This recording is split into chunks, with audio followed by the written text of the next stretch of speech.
Hello everyone, welcome to my channel. Myself Krishna Gupta. चलिए आज अपन पढ़ेंगे chemistry in everyday day life का पूरा रिवीजन करेंगे। ठीक है, चलिए स्टार्ट करते हैं। देखो, इसमें सबसे पहले अपने क्या आते हैं, ड्रग आते हैं।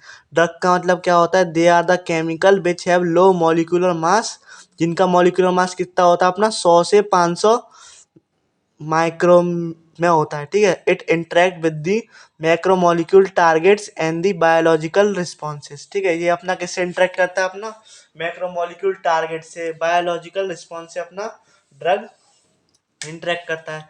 Chemical use for theoretical effect, जिसको अपन बोलते हैं कीमोथेरेपी। ठीक है, जो अपना थेरेपी इफेक्ट के लिए जो इस्तेमाल करे जाते हैं, उन केमिकल को अपन बोलते हैं कीमोथेरेपी। ठीक है, अब अपन देखते हैं classification of drug. Classification of drug अपनी कितने टाइप के आते हैं? 4 टाइप के। पहले अपन देखेंगे on the basis of pharmaceutical effect. दूसरा अपन देखेंगे on the basis of drug action.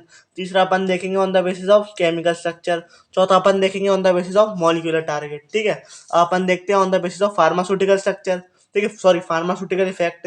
तो उसमें अपना आएगा एक तो एनाल्जेसिक, एक आएगा अपना एंटीसेप्टिक। आपको मालूम है एंटीसेप्टिक अपना क्या होता है? जो अपन को कभी चोट फोट लग जाती है, जैसे कि अपना डिटॉल है, ठीक है, और अपना सेवलॉन वगैरह आता है, ये सब अपने कैसे होते हैं? एंटीसेप्टिक होते हैं। ठीक है, एनाल्जेसिक, एनाल्जेसिक में क्या आ जाएंगे अपने? Anti depressant. जब अपन को स्ट्रेस वगैरह होता है तो उसके लिए अपन खाते हैं। ठीक है, जैसे उसमें आपने कौन से आ जाएंगे? ट्रैंक्विलाइजर वगैरह आ जाएंगे, जिसमें अपने एनाल्जेसिक में ट्रैंक्विलाइजर वगैरह आ जाएंगे। ठीक है, अब अपन बात करते हैं ड्रग एक्शन में। ड्रग एक्शन का जो अपना एग्जांपल है वो अपना क्या है? हिस्टामिन है। केमिकल स्ट्रक्चर में आपका जो एग्जांपल है वो सल्फोनामाइड है। ठीक है, क्या है अपना? सल्फोनामाइड है। अब अपन बात करते हैं मॉलिक्यूलर टारगेट के बेसिस पे। तो ड्रग टारगेट इंटरेक्शन के बेसिस पे अपन बात करते हैं। आप सभी को मालूम है जो अपना एंजाइम होते हैं वो क्या होते हैं? एक तरीके से बायो कैटलिस्ट। और आपको ये भी मालूम है कैटलिस्ट का काम क्या होता है? रेट ऑफ रिएक्शन को बढ़ा देना। ठीक है, जो अपना काम बहुत समय में हो रहा था, ठीक है, उसको जल्दी से करा देना, तो वो अपना काम किसका होता है? अपना कैटलिस्ट का होता है। ठीक है, इसमें अपन किसके बारे में पढ़ेंगे? एंजाइम रिसेप्टर्स के बारे में पढ़ेंगे। अब देखो जी, अपना क्या है? एक एंजाइम है। ठीक है, एंजाइम के पास होती है एक बढ़िया सी साइड, जिसका अपन बोलते हैं एक्टिव साइड। ठीक है, एक्टिव साइड पे अपना जो होता है अपना सबस्ट्रेट, ये जाके इस पर जुड़ जाता है, तो अपना ये बनाता है एंजाइम एक्शन। इसको अपन बोलते हैं क्या? इस प्रोसेस को अपन बोलते हैं एंजाइम एक्शन। और जे इसके संग बनाता है एंजाइम सबस्ट्रेट कॉम्प्लेक्स। ठीक है, अब होता क्या है? अब अपना जो ड्रग होता है वो उसको कर नहीं देता। ठीक है, वो उसकी एक्टिव साइड पे आके बैठ जाता है। वो अपनी क्या करता है? एक्टिव साइड पे आके बैठ जाता है। पहली बात तो आपको ये समझना है कि ड्रग जो इंटरेक्शन करते हैं वो दो टाइप से करते हैं, तो कम्पिटेटिव और एक नॉन कम्पिटेटिव। कम्पिटेटिव में क्या करेगा? जो उसकी एक्टिव साइड है, ड्रग वहां पे आके बैठ जाएगा, उससे कंपटीशन करेगा, उससे फाइट करेगा। ठीक है, अपनी सीट एक ही है। ठीक है, उसी पे क्या नाम है? सबस्ट्रेट को बैठना है, और उसी पे ही क्या नाम है? ड्रग को बैठना है। तो इसमें क्या करेगा? सबस्ट्रेट हार जाएगा और ड्रग जीत जाएगा, अपना एक्टिव साइड पर जाके लग जाएगा। अपन बात करते हैं इनकम्पिटेटिव की। इनकम्पिटेटिव का मतलब क्या है? इनकम्पिटेटिव का मतलब ये है कि इनके बीच में कोई कंपटीशन नहीं है, भले ही सीट एक है पर इनके बीच में कंपटीशन नहीं है। अब क्या करेगा ड्रग? एक अच्छी सी साइड पे आके बैठ जाएगा, जिसको अपन बोलते हैं एलोस्टेरिक साइड। ठीक है, एलोस्टेरिक साइड पे जाके बैठ जाएगा इनहिबिटर। एलोस्टेरिक साइड पे जाके बैठ जाएगा इनहिबिटर। तो अब क्या करेगा ना, इसकी जो एक्टिव साइड है उसकी शेप चेंज कर देगा। उसकी शेप चेंज कर देगा तो भी सबस्ट्रेट नहीं लग पाएगा, क्योंकि अगर उसने उसकी शेप चेंज कर दी तो उस जगह बैठ ही नहीं पाएगा सबस्ट्रेट ढंग से, तो उसका इंटरेक्शन होगा ही नहीं। तो ये अपना किस में आएगा? इनकम्पिटेटिव में। इनमें कोई कंपटीशन नहीं है, पर उसने क्या करा तो भी इनहिबिटर ने एलोस्टेरिक साइड पे गया और उसकी शेप बदल दी, इस वजह से जो अपना क्या नाम सबस्ट्रेट वो लग नहीं पाया। अब अपन बात कर रहे हैं रिसेप्टर की। तो protein protein which prevent in our body, it is used as a communication. अगर आपने देखा हो प्लाज्मा मेम्ब्रेन, प्लाज्मा मेम्ब्रेन पे क्या होते हैं? कुछ इंटीग्रल प्रोटीन होते हैं। ठीक है, क्या होते हैं? कुछ इंटीग्रल प्रोटीन होते हैं। तो अब यहाँ पे क्या आते हैं? केमिकल मैसेंजर आते हैं। केमिकल मैसेंजर आएंगे, रिसेप्टर पे बैठेंगे, आगे सिग्नल क्या कर देंगे? पास कर देंगे। ठीक है, आगे सिग्नल क्या कर देंगे? पास कर देंगे। तो ये बात आपको ध्यान रखनी है। अब देखो, इसमें भी अपने रिसेप्टर में दो टाइप के होते हैं, एक तो एंटागोनिस्टिक और एक होते हैं एग्नोस्टिक। ठीक है, एक होते हैं एंटागोनिस्टिक, एक होते हैं agnostic. The drug which bind at the receptor side and inhibit the natural function. ठीक है, ऐसा ड्रग जो कि बाइंड हो गया उसके साइड पे और उसको उसके नेचुरल फंक्शन को खराब कर रहा है, तो उसको अपन बोलेंगे एंटागोनिस्टिक। जैसे कि अगर आपको याद हो कि एक की वजह से दूसरे को खराब करता है, तो उसका एग्जाम्पल आपको अगर याद हो केमिकल वाले में आपने पढ़ा था, केमिकल कंट्रोल एंड इंटीग्रेशन वाले में, उसका क्या था, अपना ग्लूकागॉन और इंसुलिन जी अपने आपस में कैसे हैं जी, तो अपने हार्मोन से एंटागोनिस्टिक, एंटागोनिस्टिक यानी कि एक दूसरे का उल्टा, और एग्नोस्टिक यानी कि जो अपना ड्रग जो है ना बिल्कुल उसकी तरह मिमिक करे, उसके जैसे जो नेचुरल मैसेंजर होते हैं बिल्कुल उसके जैसे मिमिक करे। मिमिक का मतलब बिल्कुल उसके जैसे सेम टू सेम काम करे। जैसे कि आपको पैरट मालूम है, पैरट अपनी क्या करता है, आवाज मिमिक करता है ना, जैसा अपन बोलेंगे वैसे ही अपना तोता बोलता है, ठीक है। तो बिल्कुल ऐसे ही ये अपनी मिमिक करता है, इसको अपन बोलते हैं एग्नोस्टिक साइड पे अपना अगर ड्रग लग जाए तो, ठीक है। अब अपन बात करते हैं अपना therapeutical action of therapeutical action of drugs, ठीक है। इसमें अपने आएंगे एंटा एसिड, एंटा हिस्टामिन, ठीक है, neuro active, neurological active drugs, ये सब आएंगे, एक एक करके अपन इन सब की बात करते हैं। देखो एंटा एसिड, एंटा एसिड से आप समझ जाओ, एसिड एसिड यानी आ रहा है पीछे कि जब अपन को एसिडिटी वगैरह हो जाती है ना, तब अपन क्या लेते हैं, एंटा एसिड। अगर आपने सुना हो इनो वगैरह खाते हैं, तो वो इसीलिए खाते हैं ताकि जो अपने को जो अपना वो बनना है, histamine produce the pepsin and HCl in the stomach, ठीक है, histamine produce the pepsin and HCl in the stomach. तो उस वजह से अपन को क्या लेना पड़ता है, फिर इसमें एसिड बनने लगता है, तो उसको उसके लिए अपन को लेना पड़ता है एंटा एसिड, ठीक है, उसके लिए अपन को लेना पड़ता है एंटा एसिड, जिसके अपने एग्जाम्पल हैं सिमेटिडीन, सिमेटिडीन को बोलते हैं टैगमेट, और रेनिटिडीन, रेनिटिडीन को बोलते हैं अपन जेनटेक। अब अपन बात करते हैं एंटी हिस्टामिन, एंटी हिस्टामिन क्या होते हैं, हिस्टामिन जो होता है ना वो अपना बेसोडायलेटर होता है, ठीक है। Histamine is also responsible for the nasal conjunction and activated with the cold and allergies वगैरह में भी काम आता है, और अपना हिस्टामिन कैसा होता है, बेसोडायलेटर भी होता है, ठीक है।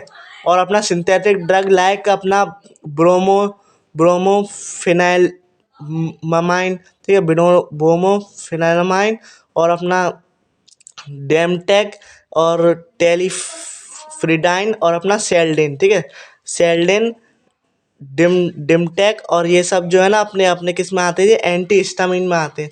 आपको टेंशन नहीं लेनी, जो इनके है ना स्ट्रक्चर आपको याद नहीं रखने, ठीक है, स्ट्रक्चर आप याद नहीं रखने क्योंकि बहुत ही कॉम्प्लेक्स है, वो नहीं पूछे जाते आपके, खाली आपके एग्जाम्पल पूछे जाएंगे कि एंटी हिस्टामिन का काम क्या है और उसके एग्जाम्पल क्या है, ठीक है। तो आपको ध्यान रखना है, एक तो डिम टैप है और एक अपना सेल है, ठीक है, शेल्डेन। अब अपन बात करते हैं न्यूरोलॉजिकल एक्टिव ड्रग में अपने आते हैं दो टाइप के, एक तो आते हैं ट्रैंक्विलाइजर, एक आते हैं अपने एनाल्जेसिक। एनाल्जेसिक भी अपने आएंगे नारकोटिक और नॉन नारकोटिक में, ठीक है। इनका क्या होता है, न्यूरोलॉजिकल एक्टिव ड्रग यानी कि ये CNS और PNS से रिलेटेड होते हैं, ठीक है। It affect the messenger transport mechanism of the body, ये क्या करते हैं अपने मैसेंजर ट्रांसपोर्ट मैकेनिज्म जो होती है ना बॉडी की, जो अपने न्यूरॉन्स वगैरह होते हैं उन सबको ये क्या करते हैं, अफेक्ट करते हैं। अपन बात करते हैं ट्रैंक्विलाइजर की। ट्रैंक्विलाइजर कैसे होते हैं, अपने एंटी डिप्रेसेंट ड्रग होती हैं, ठीक है, और ये treatment of severe mental disease in सब के काम में आते हैं अपने ट्रैंक्विलाइजर, और ये असेंशियल होते हैं for the component of sleeping cell, ठीक है, असेंशियल होते हैं for the component of sleeping cells. और इसके एग्जांपल हैं अपने आइयूप्रेनाडोल, फिनाइलजीन, एक्वानिन, मैटो बेरमेट क्लोराइड, जेरकॉक्साइड, ये सब अपने क्या है, एक ट्रैंक्विलाइजर है। फ्यू ब्यूरिक ब्यूरिक एसिड, सो ब्यूरिक एसिड इम्पोर्टेंट ट्रैंक्विलाइजर, बेनरेवल और अमाइटल, ब्यूटल, लिम्बुनल, सैक्रोनल, ठीक है, ये सब अपने क्या होते हैं, ये सब ट्रैंक्विलाइजर के एग्जाम्पल हैं, ठीक है। और आपको ये ध्यान रखना है, जो अपना barbituric acid also are the important tranquilliser, ठीक है, ये आपको लाइन ध्यान रखनी है, barbituric acid are also called the important tranquilliser. अगर आपको क्या नाम है ट्रैंक्विलाइजर के अगर एग्जाम्पल याद नहीं होना, तो आप एक काम करना, इसके मत याद करना ट्रैंक्विलाइजर के, क्योंकि आपके ट्रैंक्विलाइजर के बहुत सारे एग्जाम्पल दे रखे हैं, तो आप ट्रैंक्विलाइजर के छोड़ के बाकी सब के याद रख लेना, तो उससे आपको आसानी हो जाएगी, ठीक है। जो आपको अजीब सा दिखाई दे फिर आप ट्रैंक्विलाइजर में उसको डाल देना, ट्रैंक्विलाइजर को छोड़ के बाकी सबके कर लेना, पर जो उनसे अलग दिखाई दे तो आप उसको ट्रैंक्विलाइजर में डाल देना, ठीक है, क्योंकि इसमें काफ़ी सारे हैं, उनको याद करने में भी काफ़ी दिक्कत होती है, ठीक है। तो आप ऐसे ही करना। अब अपन बात करते हैं इसके आगे, ट्रैंक्विलाइजर के आगे analgesic. Analgesic reduce the immobilise pain वगैरह के लिए और इन सब के लिए होते हैं, ठीक है। और इसमें भी अपने आते हैं एक तो नॉन नारकोटिक, एक आते हैं अपने narcotic. Non narcotic narcotic relief from the pain and produce sleep, जिसका एग्जांपल है अपना मॉर्फिन, ठीक है। और नॉन नार्कोटिक में prevent from the inflammation of tissues और पेन वगैरह में खाते हैं, जैसे कि अपना एस्पिरिन हुआ और पैरासीटामोल हुआ, ठीक है। इसको अपन क्या बोलते हैं, एंटीपायरेटिक ड्रग भी बोलते हैं, ठीक है। जो अपना बुखार वगैरह आता है, ठीक है, या फिर अपने को रिड्यूस पेन वगैरह करना होता है तब खाते हैं एस्पिरिन और पैरासीटामोल, ठीक है। अब अपन बात करते हैं अपनी एंटी माइक्रोबियल की, ठीक है। एंटी माइक्रोबियल में अपने आते हैं एक तो एंटीबायोटिक्स और दूसरे अपने आते हैं एंटीसेप्टिक और डिसइंफेक्टेंट। एंटीसेप्टिक जैसे डिटॉल वगैरह हो गया, डिसइंफेक्टेंट जो अपन सरफेस पे डालते हैं उसमें जर्म्स वगैरह मारने के लिए, इसके लिए होते हैं, ठीक है। अब अपन बात करते हैं एंटीबायोटिक्स होते हैं टू ट्रीट द इन्फेक्शन, ठीक है, ट्रीट द इन्फेक्शन के लिए होते हैं ये। और इसको इसका अपना जो एग्जांपल है वो एस्पेफिनाइल अमाइन इज आल्सो नोन एज सेल सेल बेकम सेल बेकम it treat to for the syphilis, syphilis नाम की बीमारी के लिए इसको अपन इस्तेमाल करते हैं, ठीक है। इसको क्या करते हैं अपन इस्तेमाल करते हैं। और ये फर्स्ट इफेक्टिव एंटीबैक्टीरियल जो एजेंट है वो अपना कौन सा है, प्रोंटोसिल, प्रोंटोसिल। और इसको अपन ने किससे निकाला था, सल्फेनाडामाइड से, ठीक है, सल्फेनाडामाइड से। अब अपन बात करते हैं एंटीबायोटिक की, तो देखो एंटीबायोटिक अपने होते हैं दो टाइप के, एक होता है अपने अपने बैक्टीरियल बैक्टीरियोसाइडल, एक होते हैं अपने बैक्टीरियोस्टैटिक। बैक्टीरियोसाइडल साइडल नाम से समझ में आ रहा है कि ये किलिंग वाले हैं, और बैक्टीरियोस्टैटिक कौन से वाले अपने इनिबिटर वाले हैं, ठीक है, वो अपने कौन से इनिबिटर वाले हैं। और इसके जो अपने एग्जांपल है वो अपना पेनिसिलिन है, अमीनो ग्लाइकोसिड है, और अपना ऑक्जेलिन है, ऑक्जेलिन, ठीक है। और बैक्टीरियोस्टैटिक में अपने आएंगे एरेथ्रोमाइसिन, टेट्रासाइक्लिन और क्लोरमफेनिकोल, ठीक है, क्लोरमफेनिकोल, टेट्रासाइक्लिन, एरेथ्रोमाइसिन, ये अपने किस में आते हैं, बैक्टीरियोस्टैटिक्स में आते हैं, ठीक है। ये अपने किस में आते हैं, बैक्टीरियोस्टैटिक्स में आते हैं। अब अपन बात करते हैं रेंज ऑफ बैक्टीरिया, एक तो होते हैं अपने ब्रॉड स्पेक्ट्रम, एक होते हैं अपने नैरो स्पेक्ट्रम, ठीक है। ब्रॉड स्पेक्ट्रम में यानी कि वो वाइड रेंज ऑफ बैक्टीरिया को अफेक्ट करेंगे, और नैरो स्पेक्ट्रम यानी कि वो कुछ ही बैक्टीरिया को अफेक्ट करेंगे, जैसे कि अपना ग्राम पॉजिटिव और ग्राम नेगेटिव, ठीक है। और अपना नैरो स्पेक्ट्रम का जो एग्जांपल है वो अपना किसका है, वो अपना पेनिसिलिन जी है, ठीक है, वो अपना पेनिसिलिन जी है। जी आपका नीट में भी आ चुका है, नीट 2019 में, और आपका जेई जेई 2022 में भी आ चुका है, ठीक है, ये वाला सवाल। और जो मैंने आपको जो बताया था ना, ये ट्रैंक्विलाइजर के एनाल्जेसिक नॉन नार्कोटिक पे, इस पे अपना सवाल आ चुका है नीट 2021 में, इसलिए आपको ध्यान रखने, ठीक है। अगर आपको ट्रैंक्विलाइजर के नहीं भी होना एग्जाम्पल, आप तो इनको छोड़ देना, बाकी सबके कर लेना, और जो आपको ऑप्शन अजीब सा दिखाई दे उसको ट्रैंक्विलाइजर में रख देना, ठीक है। अब अपन देखते हैं एंटीसेप्टिक और डिसइंफेक्टेंट को। एंटीसेप्टिक का वो अपने इस्तेमाल होते हैं, antiseptic is applied on the living tissue, living tissues वगैरह पे जब अपने को चोट वगैरह लग जाती है तब होते हैं एंटीसेप्टिक इस्तेमाल। जैसे कि अपना एग्जांपल है डिटॉल, डिटॉल में अपने कौन कौन से कंपोनेंट होते हैं, एक तो होते हैं अपने क्लोरो क्लोरोजिनॉल और टर्पेनॉल, ठीक है, क्लोरोजिनॉल और टर्पेनॉल, ये दोनों अपने कंपोनेंट डिटॉल में इस्तेमाल होते हैं, ठीक है। ये इंपॉर्टेंट है, इससे आपका नीट का सवाल आ चुका है, इसलिए आपको ध्यान रखना है। अब अपन बात करते हैं, एक होता है अपना फ्यूरासाइनिन, एक होता है अपना सोप्रामाइसिन, ये अपने एंटीसेप्टिक में आते हैं। और एक अपना सोप होता है जिसको अपन बोलते हैं बेनिटॉल is added to the soap for impact on the antiseptic, ठीक है, for impact on the antiseptic. और जो अपना आयोडीन जो होता है ना, उसको भी अपन एज अ पावरफुल एंटीसेप्टिक इस्तेमाल करते हैं। आयोडीन जो होता है ना वो भी अपना कैसा होता है, एज अ एंटीसेप्टिक इस्तेमाल होता है, जैसे कि अपना आयोडोफॉर्म हुआ। और mixture of alcohol and water जो कि 2 से 3% होता है ना, उसको अपन बोलते हैं टिंचर ऑफ आयोडीन, ठीक है। जब अपना कुछ भी अपना किसी चीज़ से लग जाती है, ठीक है, लग जाती है चोट वगैरह या फिर एक्सीडेंट वगैरह हो जाता है, तब अपना ये लगाया जाता है अल्कोहल और वाटर का मिक्सचर, जिसको अपन बोलते हैं टिंचर ऑफ आयोडीन, ठीक है, जिसको अपन बोलते हैं टिंचर ऑफ आयोडीन। और आपको ध्यान रखना है, जो अपना ऑर्थोबोरिक एसिड होता है ना, वो भी अपना एक तरीके से एंटी एंटीसेप्टिक होता है, जिसको अपन बोलते हैं माइल्ड एंटीसेप्टिक या फिर वीक एंटीसेप्टिक फॉर आइस, ठीक है। इस पर भी आपका सवाल आ चुका है, जिस पे आपका स्टेटमेंट वेस्ट सवाल आया था कि बताओ कि कौन सा वीक एंटीसेप्टिक है जो कि अपना आइस में इस्तेमाल होता है। तो आपको ध्यान रखना है, उसका आंसर जाएगा अपना क्या, बोरिक एसिड। अपन बात करते हैं डिसइंफेक्टेंट की। डिसइंफेक्टेंट जैसे कि अपन सरफेस पे डालते हैं या फिर कभी कभार अपन जो एनिमल्स होते हैं ना उन पे भी डालते हैं, ताकि उनके जो सरफेस पे जितने भी जर्म्स वगैरह हैं सब मर जाएं। जैसे कि अपन फ्लोर पे, ड्रेनेज सिस्टम में, ठीक है, इंस्ट्रूमेंट को साफ करने में, जैसे कि आप सैनिटाइजर इस्तेमाल करते हो उस सब में इसका अपन इस्तेमाल करते हैं। जो अपने एज ए एंटीसेप्टिक इस्तेमाल होते हैं ना, वो ही अपने डिसइंफेक्टेंट भी इस्तेमाल होते हैं। बस इनमें अंतर क्या होता है, कंसंट्रेशन का अंतर होता है। इसमें थोड़ा ज़्यादा कंसंट्रेशन लेंगे डिसइंफेक्टेंट में, और इसमें कम लेंगे। इसमें कम क्यों लेंगे, क्योंकि ये अपना लिविंग टिश्यू पे इस्तेमाल कर रहे हैं ना अपन, तो इसमें थोड़ा अमाउंट में लेंगे। इसमें अपन ज़्यादा अमाउंट में लेंगे, क्योंकि नॉन लिविंग थिंग्स में ज़्यादातर इसका इस्तेमाल होता है, ठीक है। बहुत ही कम अपन लिविंग पे करते हैं इसका। जैसे कि आप सैनिटाइज़र वगैरह मान लो, वो बहुत ही कम इस्तेमाल होता है, ठीक है। अपन वैसे तो ज़्यादातर साबुन से ही हाथ धोते हैं ना, तो अपना ये डिसइंफेक्टेंट जो है ना, ज़्यादातर नॉन लिविंग पे ही इस्तेमाल होता है। आपको ये ध्यान रखना है। और मैंने आपको बताया ना, अगर अपन इसको स्मॉल स्मॉल अमाउंट में लेंगे, ठीक है, स्मॉल अमाउंट में लेंगे तो अपन किस में डाल देंगे इसको, एंटीसेप्टिक में। अगर अपन लार्ज अमाउंट में लेंगे तो इसको अपन किस में डाल देंगे, डिसइंफेक्टेंट में, ठीक है। तो अपन इसको किस में डाल देंगे, डिसइंफेक्टेंट में डाल देंगे, ठीक है। और आपको ध्यान रखना है, अगर अपन 0.2% फिनॉल लें तो उसको अपन एंटीसेप्टिक में डालेंगे, 1% फिनॉल लें तो उसको अपन डिसइंफेक्टेंट में डालेंगे।